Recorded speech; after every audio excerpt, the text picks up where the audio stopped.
Bismillahirrahmanirrahim. Assalamualaikum warahmatullahi wabarakatuh.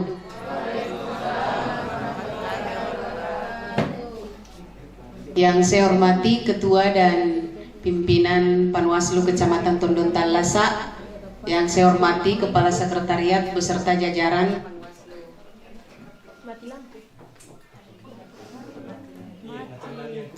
yang saya hormati pengawas Kelurahan Desa yang sempat hadir di siang hari ini, yang saya hormati dan saya banggakan teman-teman pengawas TPS.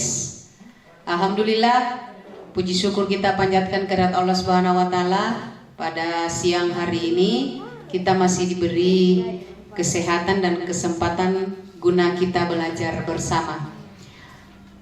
Saya selalu memaknai undangan untuk jadi pembicara itu, saya selalu maknai sebagai pembelajaran. Jadi saya banyak belajar juga, mungkin dari interaksi dari teman-teman, bertukar pikiran, berbagi pengalaman, itu adalah pelajaran juga buat saya. Jadi kembali saya menekankan bahwa saya di sini bukan berarti saya lebih pintar, tapi saya mungkin dianggap lebih punya pengalaman dibanding teman-teman. Bapak Ibu sekalian, saya tidak lupa mengajak, mari kita mengirimkan salawat kepada junjungan kita Nabiullah Muhammad SAW sebagai suri tauladan. Semoga kita mendapat syafaat dan bisa bersama-sama dalam yaumul kiamah. Amin.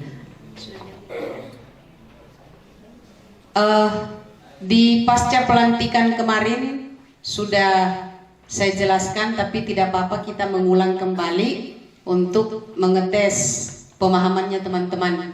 Iya, ini kan sekali lagi saya menekankan bahwa sebagai ujung tombak harus terus diasah. Tombaknya ini harus betul-betul runcing dan tajam. Nah, salah satu upaya dari teman-teman di kecamatan untuk mempertajam ujung tombak ini, maka selalu dilaksanakan kegiatan-kegiatan yang seperti ini. Saya izin ke depan.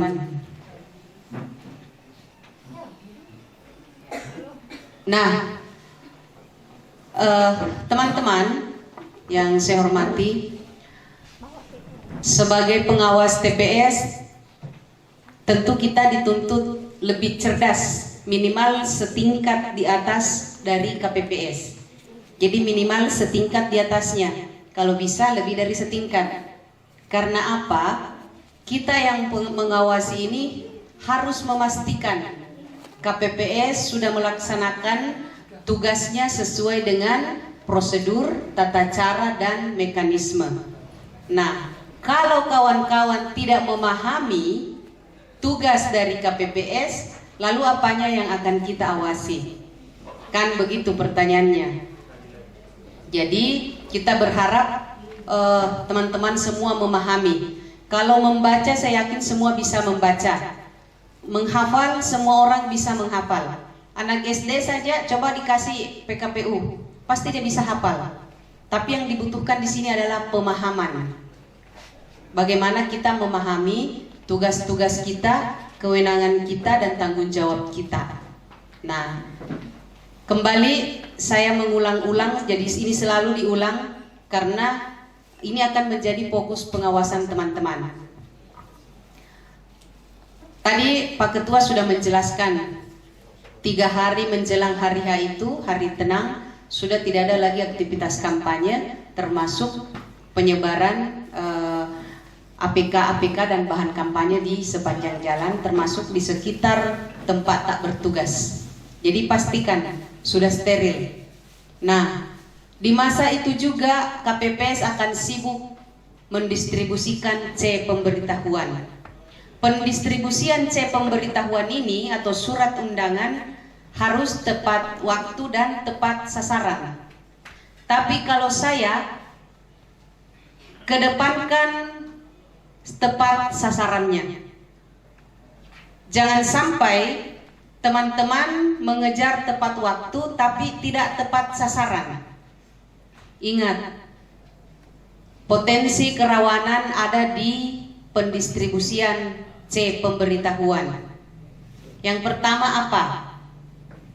Tidak tepat sasaran ketika orang yang terdaftar dalam DPT ternyata tidak berdomisili di tempat itu.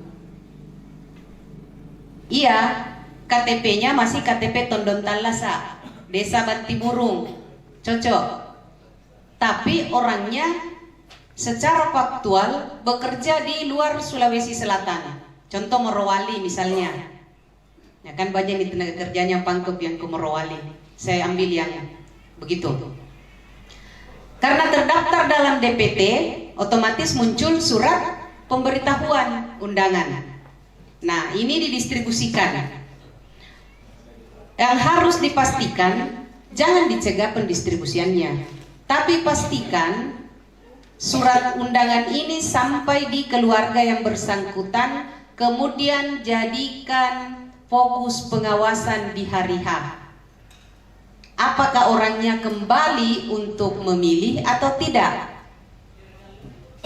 Ingat, kalau datang di keluarganya di TPS, tanya, pulang iga si Pulan memilih. Kalau tidak, pastikan tidak ada yang menggunakan C pemberitahuannya. Tidak disalahgunakan. Iya, itu yang pertama. Yang kedua, salinan DPT sudah di tangan teman-teman semua. Identifikasi kembali apakah nama-nama orang yang sudah meninggal sudah tidak ada dalam DPT itu. Kalau masih ada, identifikasi pada saat terbit ini surat pemberitahuan. Kalau terbit surat pemberitahuannya, koordinasi cepat dengan KPPS agar supaya tidak didistribusikan ini C pemberitahuan. Tidak didistribusikan. Jadi tadi kalau orangnya ada, maksudnya di DPT ada orangnya masih hidup, tetap didistribusikan, tapi kita jadikan fokus pengawasan. Yang kedua, jika orangnya sudah tidak memenuhi syarat, sudah meninggal, pastikan C pemberitahuan tidak didistribusikan, tahan di KPPS. Baru pastikan surat pemberitahuan itu, C pemberitahuan itu dikembalikan ke PPS. Nah, ini terkait C pemberitahuan. Selanjutnya TPS. Kita sudah mengidentifikasi tempatnya netral atau tidak. Yang kedua, saya tidak pernah sepakat TPS ada di kolong rumah, kecuali, jadi ingat, kecuali sudah tidak ada memantomi tempat yang layak yang lain. Dengan syarat kolong rumah itu harus diberikan tenda di atasnya. Ini untuk menjaga kerahasiaan.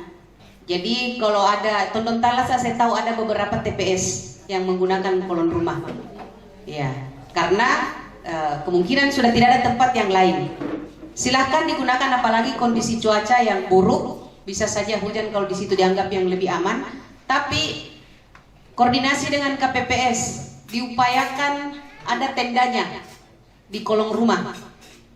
Tenda apa? Banyak di Indoboting disewa. Ada itu apa lagi yang kayak horden toh? Yang penting tertutuplah dari celah-celah papan. Ini untuk menjaga kerahasiaan. Ya? Kenapa? Oh, saya kira saya ditemani bicara. Nah, selanjutnya yang ketiga, kalau terpaksa TPS itu di kolong rumah atau dapat tempat lain yang lebih aman, pastikan penerangannya cukup jika malam hari. Nah, kemungkinan perhitungan bisa saja sampai malam kan? Ataupun kalau penghitungannya tidak sampai malam, pengadministrasiannya sampai malam. Nah, ini diantisipasi, pastikan penerangan cukup dan ada pengeras suara. Nah, masuk di hari H. Ini belum bicara terkait politikuan dan lain-lain, masih tungsura. Masuk di hari H, 30 menit sebelumnya sudah datang. Saya sudah sampaikan kan, jangan lalu dilumbai sama Litmas datang, memalukan. Iya. Nah, sementara yang mau diawasi itu mulai dari Linmas sampai KPPS-nya. Pastikan 30 menit itu sudah ada di lokasi. Periksa papan informasi. Pastikan ada daftar salinan daftar pemilih tetap dan DPTB yang ditempel di papan informasi. Foto pasangan calon ada, foto nama-nama peserta pemilu yang lain, caleg-caleg ada semua. Nah, itu dipastikan. Kemudian dokumentasikan. Dipastikan, bukan hanya memastikan saja, tapi catat. Waalaikumsalam. Selamat datang Pak Ketua. Partai ini, amin, sudah tidak memenuhi syarat dalam kurung meninggal. Kemudian disampaikan juga pada saat pemilih sudah datang. Jadi disampaikan oleh KPPS bahwa ada calon tetap, calon legislatif yang sudah tidak memenuhi syarat. Ya. Selanjutnya, setelah memastikan, kita beralih ke saksi. Belum pembukaan ini. Pastikan apakah sudah ada saksi atau belum. Kalau sudah ada, teman-teman harus mendapatkan salinan mandatori. Jangan sampai, karena kemarin saya tidak jelaskan ini. Ya, yang saya jelaskan cuma tidak boleh menjadi saksi di dua peserta pemilu. Dalam hal ini parpol dan DPD. Jadi kalau presiden bisa sepanjang partai itu adalah partai pengusung. Jadi lihat Ki, siapa-siapa partai yang ngusung di calon nomor 1, 2, dan 3. Itu dimungkinkan saksi parpol dan saksi calon presiden dan wakil presiden. Setelah itu, memastikan teman-teman sudah punya salinan surat mandatorinya, lanjut di pembukaan. Nah, ini untuk memastikan KPPS melaksanakan tugasnya sesuai dengan prosedur. Setelah pengucapan sumpah dan janji, maka KPPS akan memperlihatkan kotak, mengatur di depan, saksi dan PTPS akan menyaksikan. Jangan cuma dipelototi.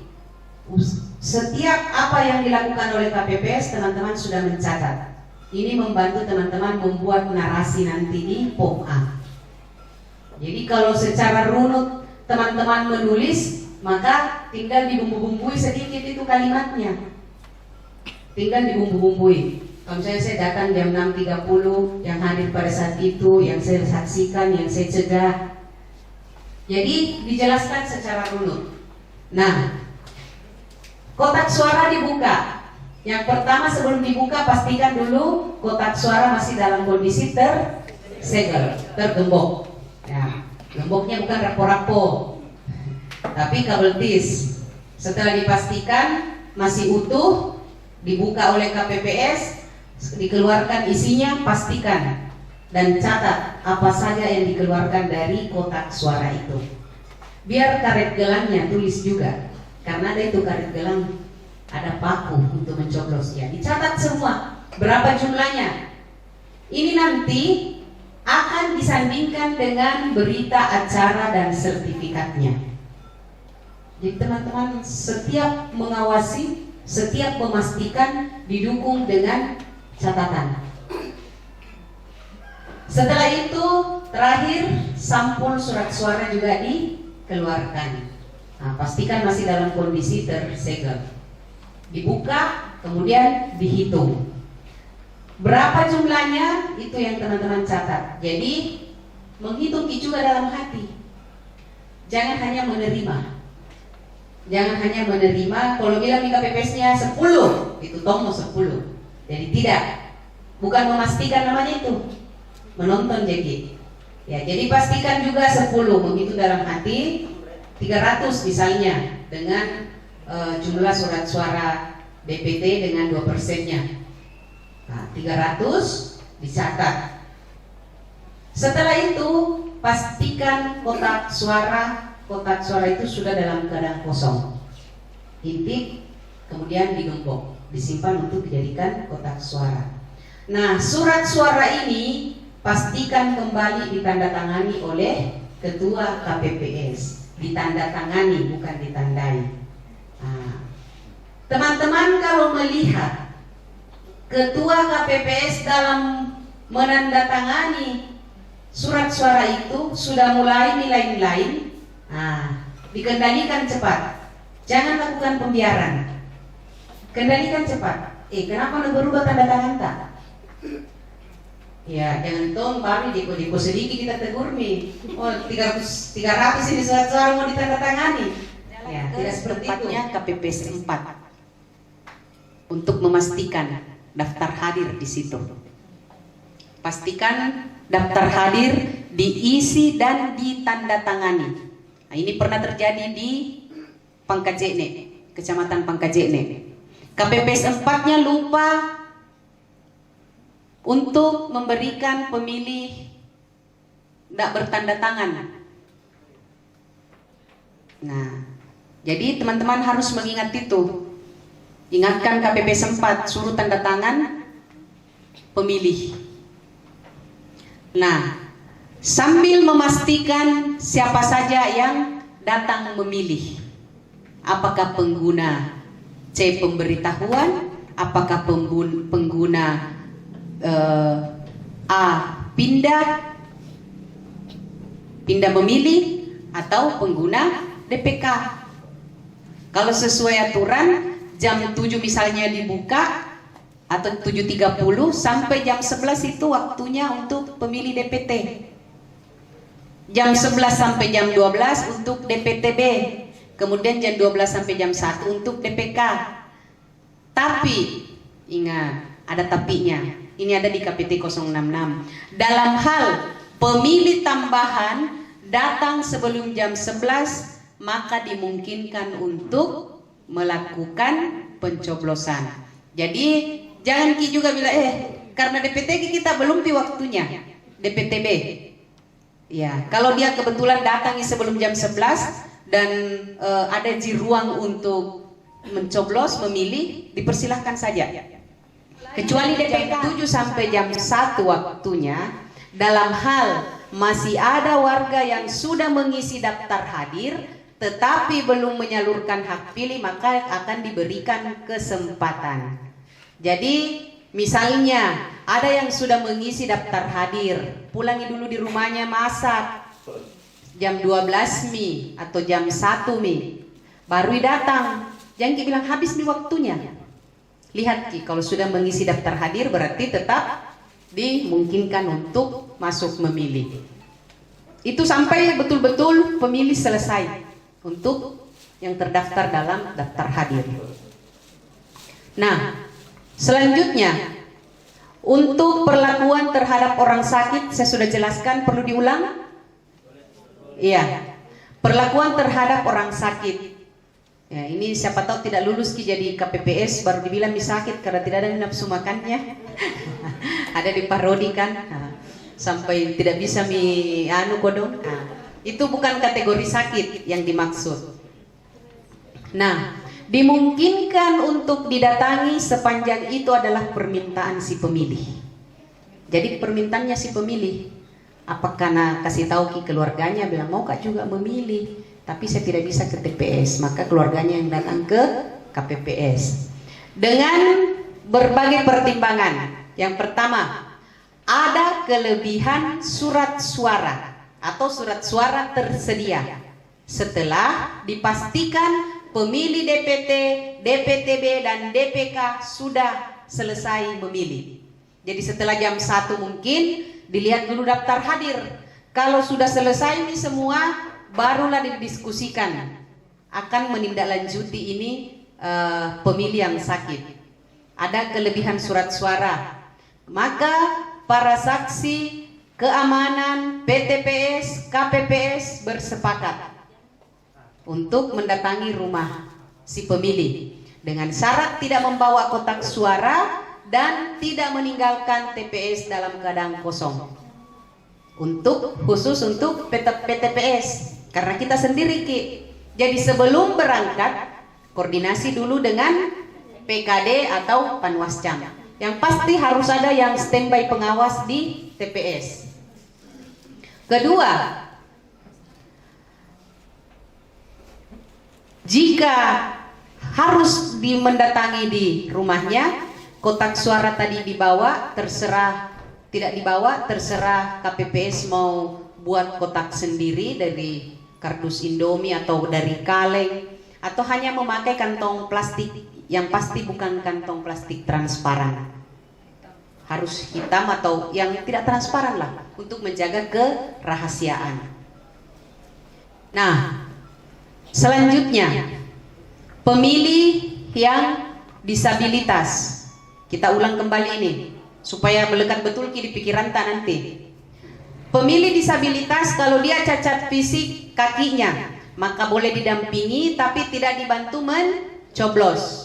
Pendamping harus mengisi berita acara, menandatangani. Kemudian pendamping adalah orang yang ditunjuk oleh si pemilih. Kalau dia cacat fisik tangannya, maka boleh dibantu mencoblos, tapi sesuai pilihan si pemilih. Kalau dia Down syndrome, wajah 1000, tidak mengenal angka dan huruf, maka diarahkan oleh pendamping tapi tidak dibantu mencoblos, cuma diarahkan. Maksudnya diarahkan, bertanya begini, mungkin mamanya yang mendampingi, nomor berapa mau dipilih, partai apa, ditunjukkan saja. Lalu tunanetra tidak bisa didampingi untuk mencoblos karena ada alat khusus yang disiapkan oleh KPPS. Pertanyaannya kemudian, bagaimana kalau tidak tahu digunakan gitu alatnya?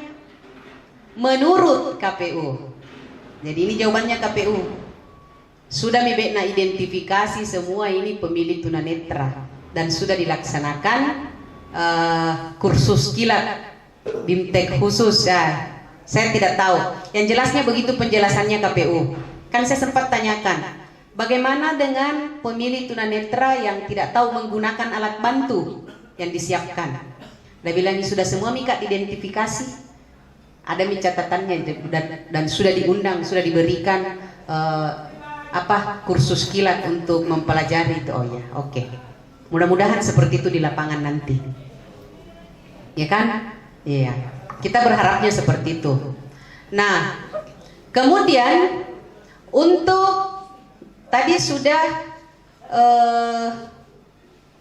orang yang sakit di rumah sudah, untuk yang Down syndrome sudah, ODGJ, ini ODGJ juga menurut KPU sudah diidentifikasi, tapi sekali lagi saya menegaskan bahwa sakitnya, gilanya ini gila yang paten atau hanya datang-datangan ji.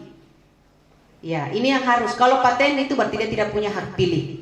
Kalau pekerjaannya cuma mengukur jalan berapa panjangnya, berapa lebarnya, tidak usah didiskusikan. Iya. Dan saya kira ada juga Pak Ketua. Pak Ketua itu sudah nggak diidentifikasi di sini pemilih yang tidak bisa membaca, yang tunanetra. Sudah juga diajari semua menggunakan alat bantu. Belum pibede. Nah, ini yang dikhawatirkan. Jangan sampai ada alat bantu disiapkan tapi ternyata itu alat bantu tidak bisa digunakan. Nah, ini yang untuk tunanetra. Selanjutnya pada proses penghitungan. Ini tadi kita sudah pastikan selesai di pukul 1 sudah, yang semua yang sudah mengisi daftar hadir itu selesai. Di proses penghitungan ini, sebelum masuk di proses penghitungan, teman-teman harus memastikan, ingat, pastikan lagi berapa jumlah surat suara yang tidak terpakai. Apakah keliru dicoblos atau sobek atau memang tidak dipakai? Nah, itu harus jelas. Berapa jumlahnya? Kemudian pastikan KPPS mencoret dan memberikan tanda silang pada surat suara yang tidak terpakai itu. Paham? Nah, setelah itu masuk di proses penghitungan. Masuk di proses penghitungan, kotak suara kembali dibawa ke depan, kemudian dibuka. Nah, dibuka, lalu mulai dari presiden dihitung, dikeluarkan satu persatu, diterawang, dilihat apakah sah atau tidak sah. Dalam proses itu, kalau di presiden tiba-tiba didapati surat suaranya DPR RI ataukah DPD ataukah provinsi atau kabupaten, maka surat suara itu langsung dimasukkan ke dalam kotak yang belum dihitung sesuai dengan tempatnya. Kalau surat suara DPR RI berarti dimasukkan ke kotak suara warna kuning. Nah, kalau setelah itu pindah ke DPR RI, pada saat pembukaan kotak suara DPR RI dilakukan penghitungan, tiba-tiba didapati surat suaranya presiden, sementara sudah dihitung ini presiden, maka pada saat itu juga dilakukan pembetulan. Dilihat dulu ini surat suara sah atau tidak sah. Kalau sah, maka dilakukan pembetulan di suara sah presiden yang dimaksud. Baru diparaf oleh KPPS, PTPS dan saksi. Ya, paham ya? Kalau ada pertukaran-pertukaran seperti itu. Iya. Setelah semua proses selesai, maka jumlahnya akan diakumulasi. Mulai dari surat suara yang tidak terpakai, surat suara sah, surat suara tidak sah, ketika dijumlah harus sama jumlahnya pada saat sampul surat tadi pertama kali dibuka. Itu baru klop. Kalau tidak klop, berarti ada kekeliruan. Jangan langsung selesai di situ. Hitung sampainya klop. Kalau perlu lakukan penghitungan suara ulang, bukan pemungutan, tapi penghitungan suara ulang. Ya. Kalau 300 tadi pas dibuka, begitu dihitung ini surat suara yang tidak terpakai, yang sah, yang tidak sah, harus 300 juga. Meskipun tidak sama jumlahnya antara pengguna presiden, DPR RI, DPD sampai di kabupaten kota. Karena kalau ada DPTB yang lintas dapil, maka pasti ada yang tidak menggunakan 5 surat suara. Yang pas tapi jumlahnya harus tetap 300. Jadi nanti diurai saja.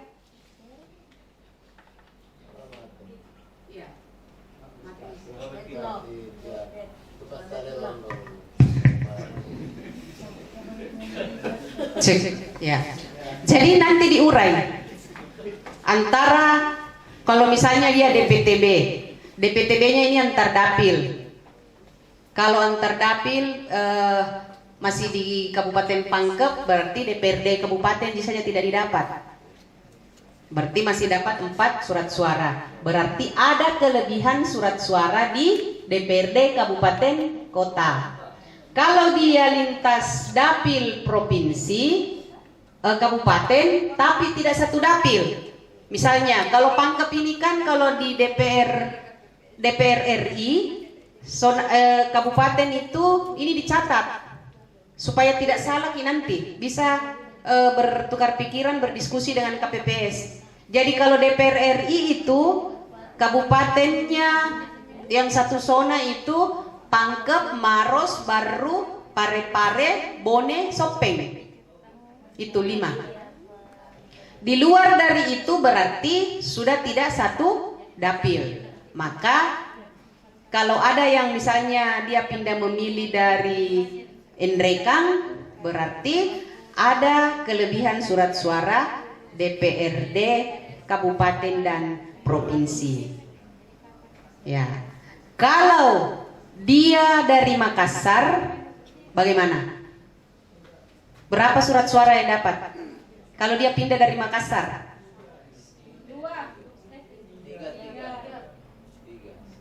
3 atau 2? 3. Makassar tidak satu zona dengan Pangkep. 2. Presiden dan DPD.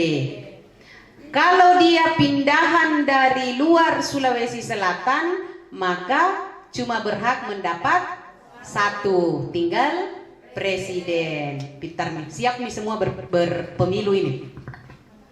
Nah, kita masuk ke fokus-fokus pengawasan titik rawan ya. Ya.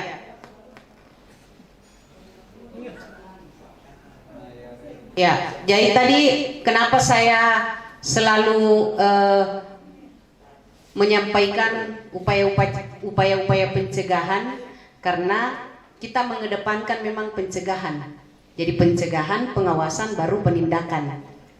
Jadi yang namanya pengawas memang harus jeli, harus teliti. Nah, ini masalah-masalah yang ada di proses pemungutan suara ini.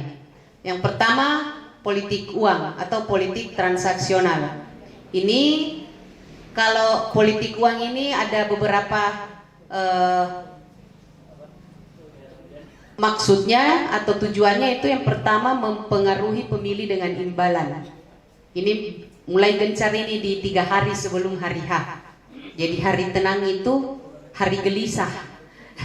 Sebenarnya hari gelisah, bukan hari tenang. Iya, hari gelisahnya para peserta pemilu. Nah, ini teman-teman melakukan pengawasan di sekitar TPS tempat memilih sampai di hari H.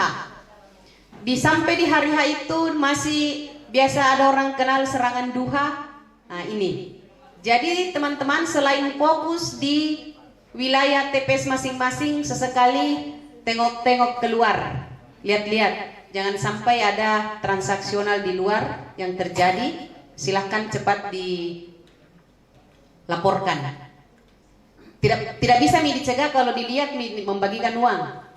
Yang bisa dicegah sebelum. Jadi kalau misalnya ada keluarga kah, kita tahu kalau dia tim, nah kita curigai, kasih tahu memang nih, jengki bagi-bagi. Itu namanya mencegah.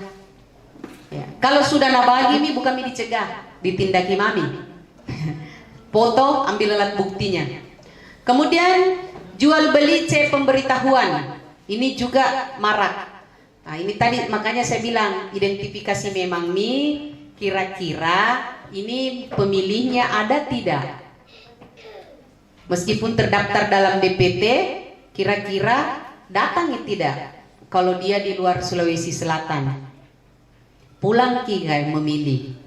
Nah, jangan sampai, kan tidak bisa juga larang didistribusikan ini C pemberitahuannya.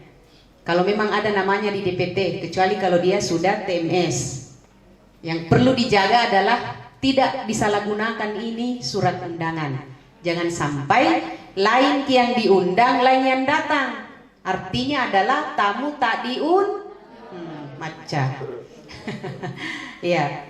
Mobilisasi pemilih. Ini politik uang juga berpengaruh di mobilisasi pemilih. Kemudian memilih lebih dari 1 kali. Ini terjadi di Kecamatan Makrang 2019. Akhirnya PSU, pemungutan suara ulang.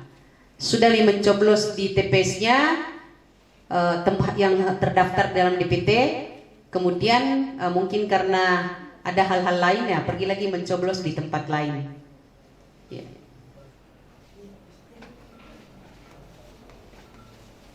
Mencoblos surat suara sebelum pemungutan suara mempengaruhi petugas, penulisan yang tidak sesuai. Ini politik uangnya ini ke penyelenggara kalau seperti ini. Ini yang saya bilang tadi, periksa baik-baik surat suara sebelum kedua yang paling berpotensi. Ya. Ini yang kedua, kualitas penyelenggara. Tidak memahami aturan sehingga pelaksanaan tidak sesuai prosedur. Nah, tadi di awal saya sudah sampaikan sebagai pengawas, kita harus minimal 1 tingkat di atas orang yang diawasi. Kalau bisa 2-3 tingkat di atasnya lebih bagus lagi. Jadi pemahaman tak terkait peraturan baik PKPU maupun Perbawaslu harus lebih tajam dibanding dengan KPPS. Karena kapan sama ji ilmu tak atau malah dibawanya, ini yang berpotensi terjadi banyak kerawanan pelanggaran. Kalau bilang nih KPPS 4 Ji, oh iya 4 mau.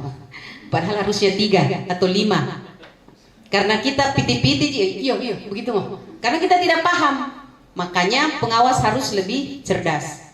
Nah, termasuk netralitas. Tidak ada orang yang bisa menjamin netralitasnya. Semua orang punya pilihan, termasuk Bapak Ibu dan saya sendiri. Tapi tidak perlulah orang tahu siapa yang kita pilih. Cukup Anda dengan Tuhan yang tahu pilihan tak. Itu yang disebut menjaga netralitas. Iya. Tidak merespon dan menindaklanjuti rekomendasi dan saran pengawas. Tapi sebelum itu, sebelum memberikan saran, koordinasi dulu sama PKD sama Panwascam. Jangan sampai ini untuk memastikan saja. Jangan sampai saranta itu tidak sesuai dengan peraturan, malah kita yang kalau malu masih mending. Tapi kalau berdampak apakah administrasi atau pidana, nah mau dikemanakan ini nama lembaga.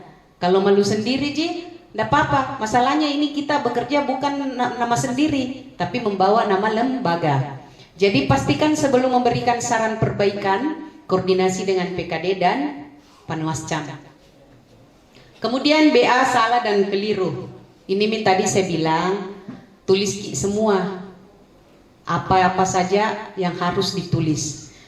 Karena itu apalagi yang terkait jumlah-jumlah. Yang terkait jumlah-jumlah surat suara itu kan nanti isinya di berita acara semua itu. Mulai dari berapa jumlah pemilih, jenis kelaminnya, perempuan dan laki-laki, disabilitas, itu akan semua terisi nanti di berita acara dan sertifikat. Nah teman-teman kalau sudah punya catatan sendiri itu bisa disandingkan nanti. Termasuk jumlah surat suara berapa terpakai dan tidak terpakai, ini bisa disandingkan. Kapan tidak sesuai dan kita meyakini punya catatan sendiri, menghitung Ki juga tadi, kuat Ki dasar tak. Jangan debat kusir. Tahu debat kusir? Piti-piti Ji. Tidak ada landasannya, tidak kuat Ki dasar tak. Baru motong Ki, ada yang bilang begini, Bah 10 tadi, iyo, saya juga 10, berarti dihitungi. Nah kalau kita menghitung dan mencatat, yakin Ki. Kalau tidak percaya buka, hitung kembali. Kan tidak malu-maluin kalau seperti itu. Ya. Kemudian salinan hasil salinan dibuat atau diisi oleh saksi dan yang lain. Ini kan dilarang. Kemarin saya sudah sampaikan ya waktu pelantikan. Jadi jangan coba-coba membantu untuk mengisi berita acara atau formulir apapun. Jangan sampai ada yang salah isi. Kemudian suara tertukar sifatnya masif. Ini kalau surat suara tertukar, Tondon Talla pernah. Zaman-zaman saya jadi pengawas kecamatan di sini. Pak Sorsi pada saat itu yang jadi ketua PPK. Untung itu Pak Sorsi almarhum ini pembalap Ji. Cepat sekali sampai di KPU baru bawa kembali cepat surat suara tertukar. Nah, ini kalau masih di wilayah daratan, apalagi Tondon Talla yang kita dulu kan jalanannya tidak seperti ini. Apalagi kalau mulus begini jadi rosimi semua. Nah, yang di pulau ini, kalau yang seperti ini kejadiannya kira-kira seperti apa nih? Tangainya kalmas. Nah, ini yang rawan terjadi. Nah, selanjutnya terkait logistik, kurang atau lebih. Kalau kurang, ada solusinya, lakukan pencatatan. Tertukar antar dapil dan dapil. Ini kalau tertukar antar dapil dan dapil, kalau masih dalam satu dapil, masalahnya hanya di jumlah. Ya, kalau misalnya Tondon Talla dengan Bungoro itu persoalan di jumlah. Tapi kalau antar dapil dan pemilihnya yang awal-awal memilih tidak tahu apa-apa, tidak perhatikan ini karena tidak ada fotonya ini pasangan fotonya calon legislatif, nomor urut Ji dan nama. Nah yang dia ingat nomor urut Ji sama warna partai, kan biasanya orang tua seperti itu. Atau dia dapat tapi tidak kritis, tidak sampaikan, cuek Ji. Nanti setelah banyak surat suara yang tercoblos baru disadari, mati mija. Anu dapil 1 ini, kenapa lari ke dapil 2? Jadi ini potensi-potensi kerawanan. Nah, KTP elektronik, ya disebut DPK, cocok nih Pak. Tapi kalau penggunanya bilang pengguna KTP elektronik. Untuk sementara sampai detik ini masih diatur pengguna KTP elektronik. Tidak tahu nanti kalau akhir-akhir ada surat edaran. Itu ya saya. Saya orang paling malas pakai tas. Tadi pakai Kak karena ada bedakku di dalamnya. Ya. Jadi tercecer di surat pemberitahuannya. Lalu bagaimana kalau seperti itu? Yang penting ada KTP elektroniknya. Lapor di KPPS. Kalau tidak sempat kita dokumentasikan, nanti dicari di DPT. Betul tidak ada. Dan ada tanda terima di KPPS. Oh sudah didistribusikan. Kemudian pemilih pengguna KTP tinggi, ini juga bermasalah.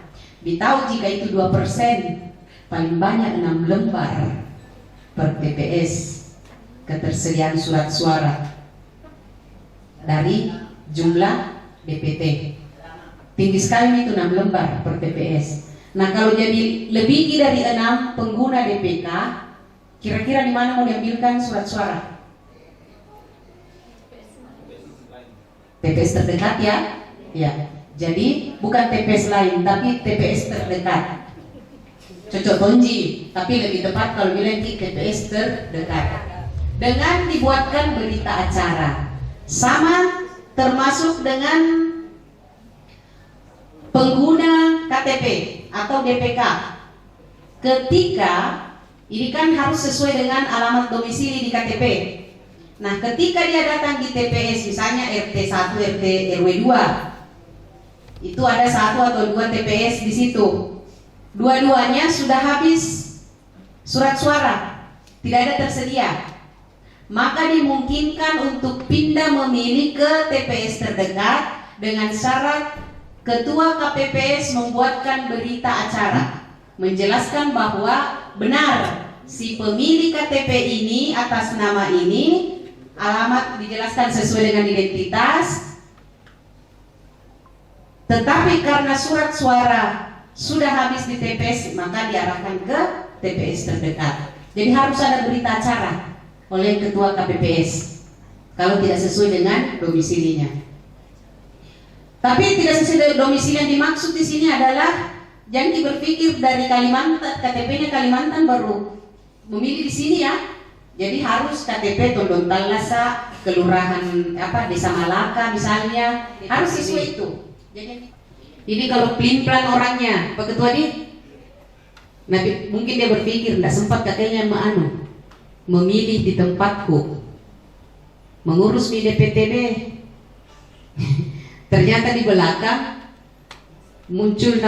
masih muncul namanya di DPT, muncul juga namanya di DPTB.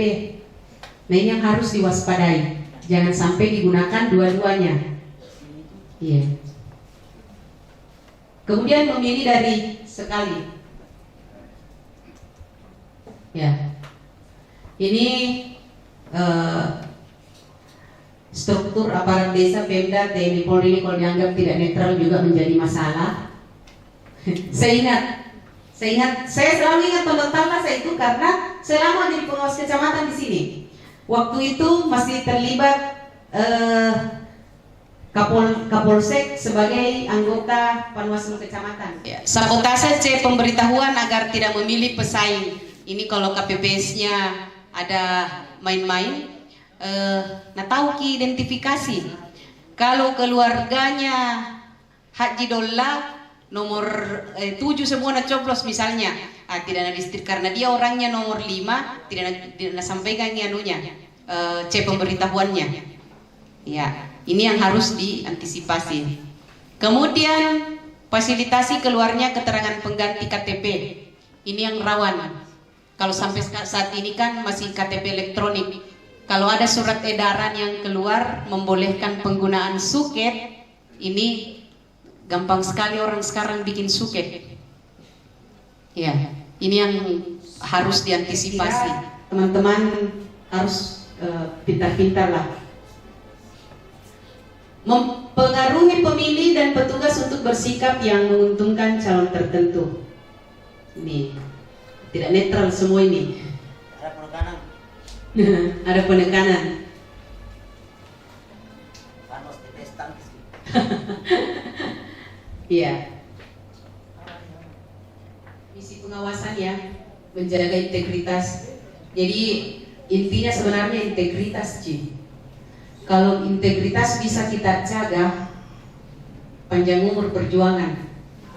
Iya, panjang umur perjuangan kalau integritas tak bisa dijaga. Kita plong, tidak ada beban. Merdeka pikiran tak, merdeka langkah tak, tidak ada. Coba bandingkan orang yang berpihak dengan yang tidak, pasti beda juga wajahnya. Iya, beda. Dari auranya saja sudah terlihat. Tertekan, tidak bahagia kelihatan hidupnya.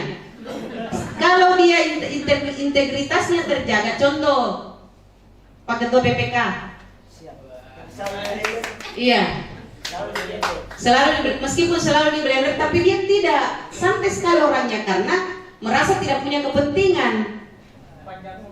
Iya, panjang umur perjuangan kalau kita berintegritas. Ya. Lihat Pak Dahlan, dari setiap pemilu ke pemilu, dari pemilihan ke pemilihan selalu terpilih karena integritasnya teruji. Nah ini juga teman-teman tidak menutup kemungkinan 5 tahun ke depan Pak Dahlan sudah pensiun, ada yang mau naik kelas, ada yang mau jadi PKD atau Panwascam atau mau masuk di Bawaslu, itu enak. Jadi saya kira itu untuk pengantar diskusi, kita berdiskusi saja, bertukar pikiran. Mungkin ada yang sudah pernah berpengalaman jadi pengawas atau penyelenggara teknis, kita boleh sharing-sharing lah. Kita belajar bersama-sama, berbagi ilmu supaya kita dapat kalau misalnya ada seperti ini, bagaimana tindakan apa yang harus diambil, itu bagus. Masa pada saat pemilihan nantinya. Ya, terima kasih. Saya merangkap misalnya secara administrasi. Jadi bukan cuma rumahnya yang dikasih pindah sama isi-isinya, tapi juga KTP-nya. Iya. Mutlak pindah memilih. Iya. Kalau pindah domisili mutlak pindah memilih. Betul. Jadi kalau sudah mengurus pindah domisili, misalnya dari Tondon Tanlasa keluar ke Bungoro terdekat ceritanya, berarti otomatis namanya sudah tidak terdaftar di DPT Tondon Tanlasa, masuk di Bungoro atau luar Sulawesi dan lain-lain. Intinya adalah pindah domisili berarti pindah secara administrasi.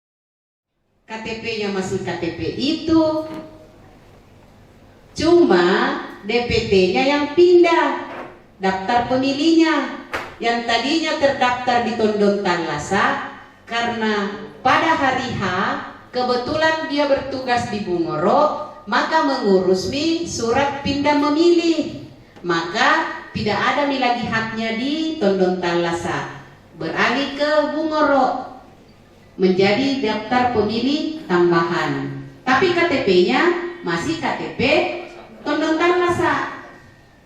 Kira-kira bisa dipahami, Pak? Itu kalau sama-sama dapil berapa tadi? Bagaimana kalau dia kisaran Makassar atau di Jeneponto orangnya?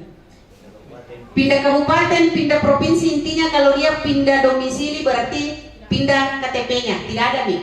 Kalau artinya tidak ada nih haknya untuk memilih. Yang satu kan? Yang DPTB? Iya.